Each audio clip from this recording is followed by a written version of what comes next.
तर hi hello नमस्कार, मी योगिता स्वागत करते तुमचं माझ्या चॅनलवरती. आजचा दिवस तुम्हाला शुभ जावो, तुमच्या मनातील सर्व इच्छा पूर्ण हो हीच स्वामीचरणी प्रार्थना. तर आज आहे ना मस्त असं मळ्यात आलेलो आहोत. तर बघू शकतो ऊन पडायला लागलेलं आहे. तर कांदे अजून बऱ्यापैकी आहे, म्हणजे उन्हाळ कांदे. तर आता आहे ना आपण जे आहे ना इथे हे जे रान आहे ना तिथं मक्का करायची आपल्याला. आणि इथं बघू शकतो तुम्ही हे सूर्यफूल आपण आहे ना, हे सूर्यफूल जर लावलं ना, हे बघा हे सूर्यफूल आहे. तर हे जर लावलं ना तर म्हणजे जे आपले डोंगळे आहे ना त्याच्यावरती ज्या मधमाशा आहे ना त्या बसतात आणि मग बी जे आहे ना ते चांगले, तर फूल जे आहे ना ते पडत नाही असं म्हणत्या. तर बघा इथे मेथीची भाजी लावली होती आपण, तिथं जाता आहे ना बऱ्यापैकी फुलं आलेली आहे, कारण घेऊनच जाणं झालं नाही त्याच्यामुळं. आणि आपल्या शेतातील मस्त ताजा ताजा भाजीपाला. तर बघू शकता ही गवार लावली होती, गवार पण छान आलेली आहे.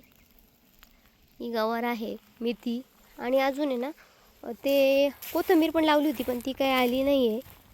म्हणजे ह्या दिवसात जास्त उतरत नाही, उन्हामुळं का थंडीमुळं काय माहिती. तर बघा, आणि इकडे पण सूर्यफूल लावलेले आहे. ही पूर्ण भाजी आहे. आता ही भाजी ना पूर्ण उपटून घ्यावं लागेल आणि वाळवून मग तिची छान अशी ना आपल्याला वाळवून ठेवली की तिची पण भाजी मस्त लागते.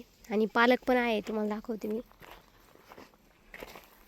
आपलं म्हणजे आपल्या आपल्या शेतात पाणी जर असेल ना तर बऱ्यापैकी आपण ना जे माळव आहे ते आपल्याला करता येतं. तर बघा ही पालक आहे, बघू शकता तुम्ही. खूप छान असा आता पालक पण भारी झालेला आहे. आपल्या शेतातील ताजा ताजा भाजीपाला. जास्त काही नाही लावलेलं, फक्त सूर्यफूल वगैरे आणि जे पालक आहे ते पालक बघा भरपूर ठिकाणी मोठं मोठं झालेलं आहे. आणि आता इथं मक्का पेरायची, तर आता आहे ना ट्रॅक्टर आल्यानंतर ते जोडून आपण पेरणार आहोत. तर चला आता पेरायला मी ना ही भाजी घेते.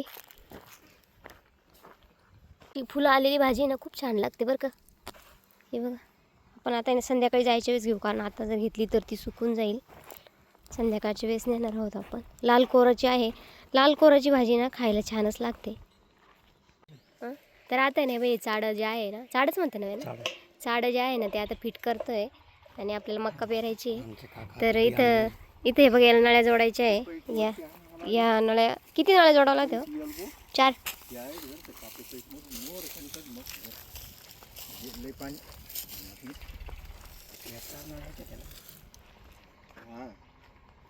अजून कुठे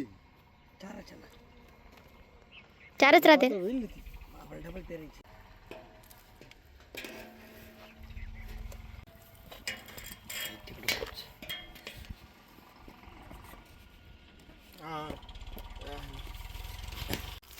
हे इकडे गुतवायचं आहे का?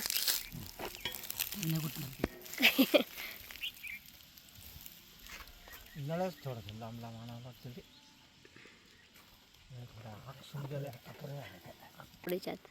ती जोडायची, पण त्याला आहे ना थोडं चिरवट लागत आहे. थोडंसं काहीतरी गोतावर ते करून.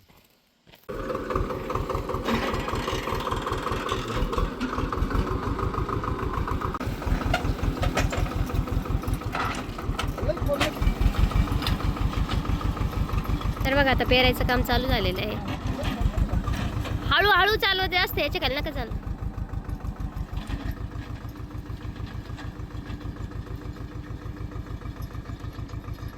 तर मग जे आहे ते पेरायचं काम चालू आहे जनावरांसाठी.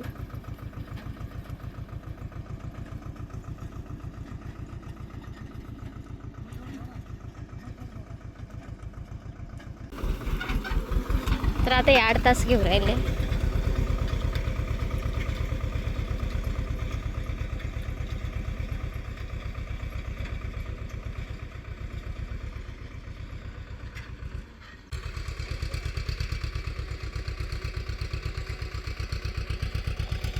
तर चला आता आपण कांदे काढायला जाऊ. तर बघा तिकडे आहे ना मका पेरायचं काम चालू आहे. तर मी म्हटलं चला इकडे थोडेसे कांदे राहिले काढायचे, इकडे 2-3 वाफे ते काढायचे. आणि इथं तुम्हाला ना मी दाखवते, हा लसूण आहे ना म्हणजे भरपूर दिवसाचा झाला आहे, पण तो आहे ना जो आहे तो मोठाच, म्हणजे जास्त वाढलं, जास्त लवकर झाल्यामुळे आहे ना तो जो आहे तो आहे ना मोठा झालाच नाही. तर बघा तुम्ही हे बघा, जो पोसला म्हणजे जास्त आहे ना कांडीच नाही बनली त्याचीवाली, तर असंच झाला आहे तो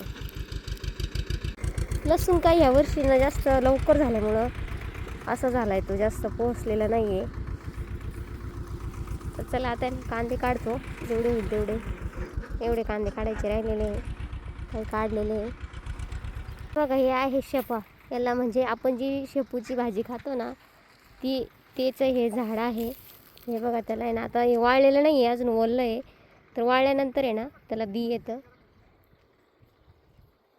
आणि अजून तुम्हाला दाखवते मी मोहरी, म्हणजे आपण जी फोडणीसाठी वापरतो ना ती. तर बघा आता याचं बी कसं निघतं. आता हे वाळलेलं आहे, तर याचं बी दाखवते मी तुम्हाला. हे बघा जास्त बारीक आहे, मोठी झालेली नाही आहे. तर वाळलेली असली ना तर बघा ही अशी मोहरी असते, आपण जी फोडणीसाठी वापरतो ती. ही गावरान आहे म्हणायची. तर बघा यात म्हणजे ना जास्त मोठी मोठी पण असते आणि ही छोटी आहे. बघा अशा पद्धतीने ही मोहरी असते. आता पेरायचं झालेलं आहे. तर बघा हे आवळीचं झाड आहे आणि याचं आपल्याला लोणचं बनवायचं आहे. तर त्याची पूर्ण जो व्हिडिओ आहे तो तुम्हाला मी आता दाखवते की कशा पद्धतीने आवळ्याचं जे लोणचं आहे ते बनवतात. बघा किती मोठे मोठे आवळे आलेले बघू शकता तुम्ही. पूर्ण बार आलेला आहे आता त्याला. तर चला आता आवळे आपण आधी तोडून नेलेले आहे घरी. तर त्याचं जे लोणचं आहे ते कसं बनवतं ते तुम्हाला मी दाखवण्याचा प्रयत्न करते.